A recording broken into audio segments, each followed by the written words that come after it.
అందరికీ నమస్కారం అండి. ఇప్పుడే అందిన వార్త సుప్రీంకోర్టు సంచలన తీర్పు దేవాలయాలపైన భక్తులకు సంబంధించి లేటెస్ట్ అప్డేట్ అయితే రావడం జరిగిందండి. ఈ వీడియోలో వివరాలన్నీ తెలుసుకుందామండి. వీడియోను స్కిప్ చేయకుండా పూర్తిగా చూడండి. వెంటనే ఇన్ఫర్మేషన్ అయితే మీకు అర్థమవుతుందండి. చాలామంది చూస్తున్నారు కానీ లైక్ చేయడం మర్చిపోతున్నారు. దయచేసి లైక్ చేయండి. అదేవిధంగా సబ్స్క్రైబ్ చేసుకోవడం మర్చిపోతున్నారండి. సబ్స్క్రైబ్ చేసుకోకుండానే వీడియో చూస్తున్నారు. దయచేసి సబ్స్క్రైబ్ చేసుకోండి. ప్రభుత్వం నుంచి వచ్చే లేటెస్ట్ అప్డేట్ అన్నీ కూడా అందరికంటే ముందుగానే అందించడం జరుగుతుంది. ఇక లేట్ చేయకుండా వీడియోలోకి అయితే వెళ్ళిపోదామండి. మనం తిరుమల లడ్డూ కల్తీ వివాదం దేశవ్యాప్తంగా సంచలనం రేపిన సంగతి తెలిసిందే.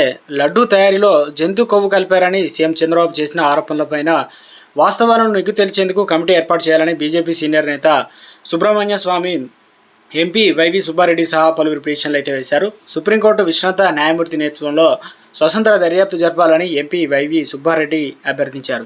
ఈ నేపథ్యంలోనే వ్యవహారంపైన supreme court justice BR Gavai, justice KV Viswanathan ధర్మాసనం విచారణ చేపట్టింది. ప్రస్తుతం ఈ అంశంపైన న్యాయవాదులు తమ వాదనలు వినిపిస్తున్నారు. రాజకీయాల నుంచి దేవుడిని దూరంగా ఉంచాలని సుప్రీంకోర్టు ధర్మాసనం వ్యాఖ్యానించింది. అలాగే సీఎం చంద్రబాబు కూడా ప్రశ్న వర్షం కురిపించింది. ప్రస్తుతానికి సంబంధించిన ఆరోపణలపైన ఎప్పుడు ప్రత్యేక విచారణ బృందం సిట్ ఏర్పాటు చేశారని ప్రశ్నించింది.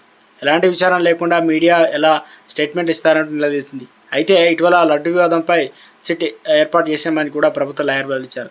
తమ దగ్గర ల్యాబ్ రిపోర్ట్లు ఉందన్నారు. అయితే లడ్డులో కల్తీ జరిగిందని నిర్ధారించారా అంటూ ప్రశ్నించింది. దీనిపైన స్పందించిన ధర్మాసనం ఈ రిపోర్ట్ను పరిశీలిస్తే కల్తీ పదార్థాల ప్రసాదాన్ని తయారు చేసేందుకు వాడలేదని కనిపిస్తుందని వ్యాఖ్యానించింది. టీటీడీకి మాత్రం కల్తీ నెయ్యి వాడలేదని పేర్కొంది. అనుమానం ఉంటే రెండో అభిప్రాయాన్ని తీసుకోవాలని సూచించింది. ఇక లడ్డులో కల్తీ జరగలేదని భావిస్తున్నామని పేర్కొన్నారు. కల్తీ జరిగిందా లేదా అనేది టీటీడీ చెప్పాలని స్పష్టం చేసింది. సిట్ ఏర్పాటు విచారణ చేయకముందుకే లడ్డూలో కల్తీ జరిగిందని సీఎం వ్యాఖ్యానించారని పేర్కొనడం, సెప్టెంబర్ 18 నాటి సీఎం ప్రకటన ఆధారం లేదని చెప్పింది.